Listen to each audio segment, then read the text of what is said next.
की अगर मैं बात करूं। नहीं नहीं, उसका मैं क्लियर करूं। जी। दूसरा रिजल्ट यही है, तृतीय विश्व युद्ध के बाद एक धर्म उभरेगा विश्व में। अच्छा। जिस धर्म का नाम सनातन है, जिसका अधिष्ठाता आदि विष्णु सनातन जगन्नाथ है जी। और वो धर्म सारा विश्व में फैल जाएगा और वो धर्म को सभी धर्म मजहब जाति धर्म वर्ण निर्विशेष में प्रणाम करेंगे और उसको पालन करेंगे, धर्म को मानेंगे और धर्म को ग्रहण करेंगे। ये तृतीय विश्व युद्ध की बात होगा। अगर तृतीय विश्व युद्ध नहीं होगा, ये संभव नहीं होगा। मैं एक बार टाइमलाइन क्लियर कर देता हूँ। आपने कहा कि 2025 से 2027 के बीच में ये विश्व युद्ध होना है, जिसे हम वर्ल्ड वॉर 3 कहते हैं, और आप कह रहे हैं कि उसके बाद एक सनातन धर्म, जो हमारा सनातन धर्म है, पूरी दुनिया मानेगी, सारा ब्रह्मांड मानेगा नहीं, सभी उस धर्म को ग्रहण करेंगे। अच्छा। और सभी उस धर्म का पालन करेंगे, सभी भगवा का पोशाक पहनेंगे और सभी जप तप यज्ञ करेंगे।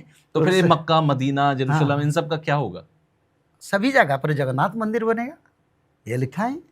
यानी आप कह रहे हैं मक्का मदीना जेरूसलम जितनी भी धर्म के, सनातन धर्म के अलावा बाकी धर्मों को जितने भी बड़े बड़े तीर्थ स्थान या स्पेस हैं, अलग धर्म का जो बड़े बड़े तीर्थ स्थान है, वहां मंदिर बनेगा। वहां नहीं, विश्व की कोने कोने में, हर देश में, हर राज्य में, हर पंचायत में, हर ब्लॉक में जगन्नाथ मंदिर बनेगा और सभी एक धर्म होंगे जी। सभी सनातनी होंगे और सभी का शासक बनेंगे कल की। ऐसे समय होगा। सुनने और सोचने बड़ा इसलिए पता लगा। अगर आप ये कहते हैं कि अगले 100 साल के अंदर ऐसा होना है, तो शायद ये गले के नीचे उतर जाता, लेकिन अगर आप कहते हैं कि अगले 7 साल में ऐसा होना है, 5 साल में ऐसा होना है, तो देखिए ये लिखा है। बहुत सारे लोग ऐसा सोच रहे होंगे, अरे ये कैसे होगा। सधर्म विजयी राजा चक्रवर्ती भविष्यति। सधर्म विजयी राजा, कल्कि के बारे में लिखा है जी। सधर्म विजयी राजा चक्रवर्ती भविष्यति, सचेमं सकल लोकं प्रसादमुपनिष्यति। क्या अर्थ है इसका? भगवान सबको उद्धार करेंगे, प्रसाद देंगे, यानी उद्धार करेंगे, आशीर्वाद करेंगे और सारा विश्व का चक्रवर्ती राजा कल्कि बनेंगे।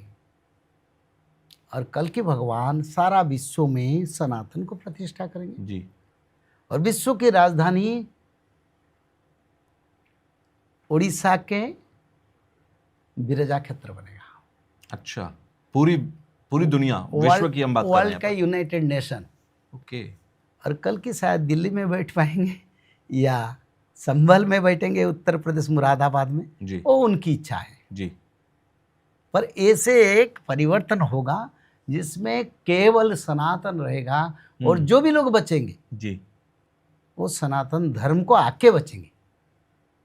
मैं नहीं कहता हूँ मैं सनातन में हूँ जी, मैं किसी धर्म का विरोध नहीं करता हूँ, मैं ही कहता हूँ ये शास्त्र की वाणी है और उसमें परिवर्तन नहीं होगा, क्योंकि जिन्होंने इस शास्त्र को लिखे हैं उन्होंने लिखे हैं धरती 2 टुकड़ा हो जाएगा, सूर्य पश्चिम में उदय होंगे, पर ये वाणी में परिवर्तन नहीं होगा। ये शेड्यूल्ड, ये शेड्यूल होना ही है, ये हर हाल में होगा। हर हाल क्या है तो होगा, ऑटोमेटिकल हो जाएगा, उसको करना नहीं पड़ेगा। अच्छा, ग्रहों की अगर मैं बात करूं, जो उस बात का मैं जिक्र भी करना चाह रहा था कि ये भी कहा जा रहा है, बहुत सारे एस्ट्रोलॉजर्स ने ये कहा कि अगले 7 साल यानी कि 2032 तक गुरु जो हैं, बृहस्पति जो है वो अतिचारी हैं। अगर और जब बृहस्पति इतने लंबे समय के लिए कभी अतिचारी हो जाए तो ये बिल्कुल ट्रांसफॉर्मेशन का दौर होता है। एक तरफ मैं उस बात को रख दूं और अगर मैं आपकी बातों को देखूं, दोनों एक ही बातें हैं। वो भी यही कह रहे हैं कि ट्रांसफॉर्मेशन का दौर है, आप भी कह रहे हैं कलयुग का अंत और सतयुग की शुरुआत का समय है, और जब भी ये होगा तो यहां पर युद्ध और बाकी की चीजें होंगी।